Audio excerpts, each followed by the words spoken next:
हाय, स्वागत है आपका हमारे चैनल कैप्सूल टैब पे। और आज हम जिस दवा की चर्चा करेंगे उसका नाम है एटोर्वास्टैटिन। ये बेसिकली स्टैटिन ग्रुप का एक मेडिसिन है और इसका फेमस ब्रांड नेम लिपिटोर है। और हम इसका संक्षिप्त में इतिहास देखेंगे, क्या हिस्ट्री है, फिर इसके कौन कौन से ब्रांड्स आते हैं, किस बीमारियों में इंडिकेशन में डॉक्टर इस दवा को लिखता है और ये कैसे हमारे शरीर पे काम करती है। तो अब आइए शुरू करते हैं। मुख्य जो टॉपिक है हमारा एटोर्वास्टैटिन। सबसे पहले देख लेते हैं एटोर्वास्टैटिन की हिस्ट्री यानी इतिहास। तो एटोर्वास्टैटिन दुनिया की एक बेस्ट सेलिंग मेडिसिन में काउंट होती है, ब्लॉकबस्टर मेडिसिन है, क्योंकि इसकी अगर 14 साल की सेल का रिकॉर्ड हम देखते हैं तो ये तकरीबन 125 यूएस बिलियन डॉलर की सेल इसकी काउंट हुई थी। और यूएस में एक कंपनी थी जिसका नाम था वार्नर लैम्बर्ट। वार्नर लैम्बर्ट में एक केमिस्ट थे ब्रूस रॉथ ने 1982 में एक नया कंपाउंड को जो है सिंथेसाइज करा, बनाया, डेवलप किया, जिसका नाम था CI-981। और इसी CI-981 का नाम बाद में एटोर्वास्टैटिन नाम से इसको जाना गया। तो एटोर्वास्टैटिन को पेटेंट मिला था 1986 में और मेडिकल यूज़ में इसका इस्तेमाल शुरू हुआ था 1996 के बाद। तो यूएस की एक और कंपनी थी जिसका नाम था फाइज़र ने वार्नर लैम्बर्ट नाम की कंपनी को टेक ओवर कर लिया, जिसके बाद उनका जो सबसे फेमस ब्रांड था एटोर्वास्टैटिन का लिपिटोर, ये उनके पास आ गया 1996 में।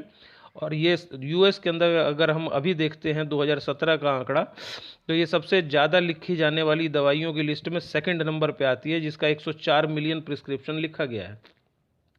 अगला हम देखेंगे ट्रेड नेम या ब्रांड नेम। तो सवाल ये आता है, क्या एटोर्वास्टैटिन जेनरिक रूप में बाजार में उपलब्ध है? तो हाँ, ये बाजार में जेनरिक रूप में ये दवाई मिलती है। साथ ही बहुत सारी मुख्तलिफ कंपनियां, जो अलग अलग कंपनियां हैं फार्मास्यूटिकल, वो अपने अपने ब्रांड नेम से भी बना के बेचती हैं। और जो फेमस इंटरनेशनल ब्रांड है उसमें फाइज़र का लिपिटोर है, रोटाकोर है नोवार्टिस का, काट आता है एबर्ट का, साइट स्टैट नाम से सोनोफी बना करके इसको सेल करती है मार्केट में, जिवास्ट नाम से एफडीसी का है। अगर इंडियन कंपनी देखें तो एस्टिन नाम से माइक्रो कंपनी का आता है, डॉक्टर रेड्डी का एटोकोर आता है, सिप्ला का एटोरलिप, मैक्लियोड का एटोरमैक। तो ये मुख्य जो प्रमुख ब्रांड थे, ये प्रमुख ब्रांड है। साथ ही फाइज़र खुद ही इसका जेनरिक वर्जन भी मार्केट में सेल करती है जेरेटर नाम से। तो ये थे इसके ट्रेड नेम और ब्रांड नेम जो मार्केट में उपलब्ध है। अब हम देखेंगे कि इसका इंडिकेशन क्या है, या डॉक्टर किस ऐसी दशाओं में या किन बीमारियों में एटोर्वास्टैटिन को खाने की सलाह मरीज को देते हैं। तो जो एटोर्वास्टैटिन का प्रमुख इस्तेमाल है वो बैड कोलेस्ट्रॉल और फैट्स को कम करता है, यानी बैड कोलेस्ट्रॉल या फैट्स जो हमारे ब्लड में होते हैं उसको एलडीएल भी कहा जाता है, लो डेंसिटी लिपिड, या उसको ट्राइग्लिसराइड भी बोला जाता है। ये दोनों के दोनों बैड कोलेस्ट्रॉल हैं, फैट हैं। तो इनको ये एटोर्वास्टैटिन कम करता है। और दूसरा जो गुड कोलेस्ट्रॉल है उसको हमारे ब्लड के अंदर, खून के अंदर उसको बढ़ाता है। तो गुड कोलेस्ट्रॉल में एचडीएल आता है। एचडीएल की full form high density lipids बोला जाता है उसको। तो मूलतः जो ये काम करता है कि ये जो खराब कोलेस्ट्रॉल है उसको कम करता है, जो अच्छा कोलेस्ट्रॉल है उसको बढ़ाता है ह्यूमन बॉडी के अंदर, खून में, ये एटोर्वास्टैटिन।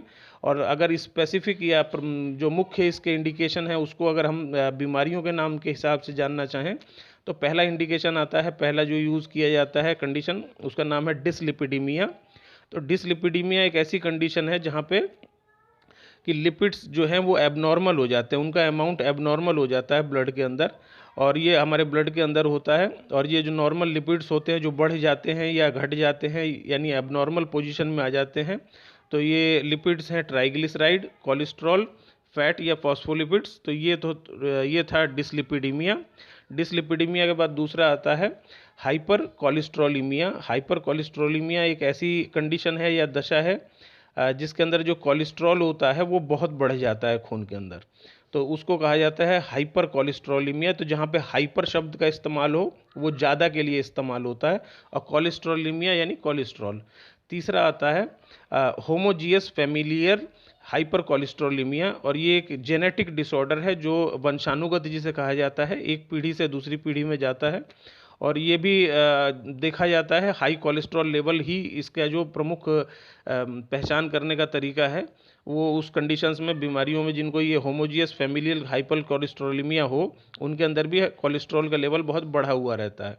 चौथा जो प्रमुख आता है वो है कंबाइंड हाइपरलिपिडीमिया एक ऐसी कंडीशन या दशा है जिसके अंदर एलडीएल का लेवल बहुत बढ़ जाता है और ट्राइग्लिसराइड का लेवल बहुत बढ़ जाता है, और साथ ही कभी कभी इसमें जो एचडीएल है यानी हाई डेंसिटी लिपिड है वो कम हो जाता है। तो इन तीनों दशाओं को मिलाने के बाद जो कंडीशन बनती है उसको कंबाइंड हाइपरलिपिडीमिया कहते हैं।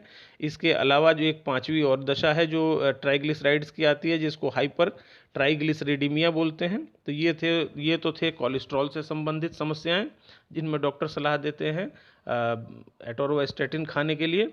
इसके अलावा जो यूएस एफडीए ने, United state food drug authority ने जो एटोरवास्टेटिन को अप्रूव्ड किया है वो कुछ कार्डियोवैस्कुलर डिसीज़ के अंदर भी किया है।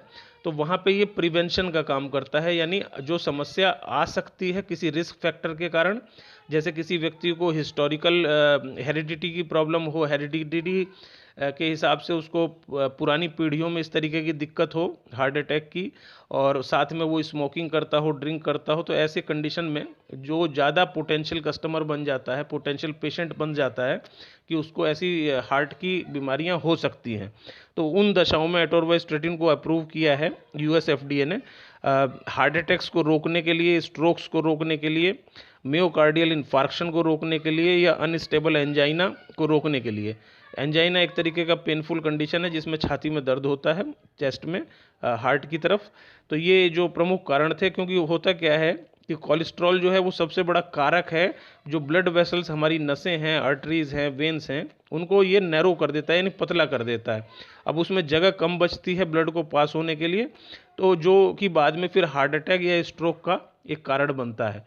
तो ये दो तरीके के प्रमुख थे इंडिकेशन जहाँ पे लिपिड में गड़बड़ी आ जाती है, यानी एचडीएल एलडीएल वाला, और यानी कोलेस्ट्रॉल का, और दूसरा हार्ट के इशू जिस पे डॉक्टर एटोरवास्टेटिन खाने की सलाह देते हैं या लिपिटोर लिखते हैं। अब अगला हम ये देखेंगे कि आखिर ये हमारी बॉडी के अंदर काम कैसे करता है। तो नॉर्मली हर एक बॉडी के अंदर हमको कोलेस्ट्रॉल चाहिए होता है, ये एक आवश्यक पार्ट है बॉडी का। नॉर्मली शरीर को काम करने के लिए जब इसको चाहिए होता है तो बॉडी इसको जो लेती है वो हमारे खाने से लेती है, या लीवर इसको बनाता है कोलेस्ट्रॉल को। लेकिन प्रॉब्लम तब शुरू हो जाती है जब कोलेस्ट्रॉल का लेवल ज़रूरत से ज़्यादा बढ़ जाता है। उस दशा में एटोरवास्टेटिन क्या करता है, वो एक ऐसे एंजाइम को रोकता है जो कि कोलेस्ट्रॉल के प्रोडक्शन को बढ़ावा देता है खून के अंदर।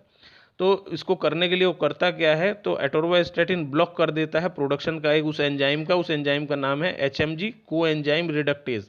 तो इसको ये रोक देता है। इसको रोक देने के कारण कोलेस्ट्रॉल का प्रोडक्शन कम हो जाता है। कोलेस्ट्रॉल का प्रोडक्शन कम होने के कारण ब्लड के अंदर कोलेस्ट्रॉल की जो लेवल होती है वो नीचे आ जाती है, कम हो जाती है। तो ये एक मोटा मोटा इसका बेसिक तरीका है काम करने का कि किस तरीके से एटोरवास्टेटिन बॉडी में काम करता है।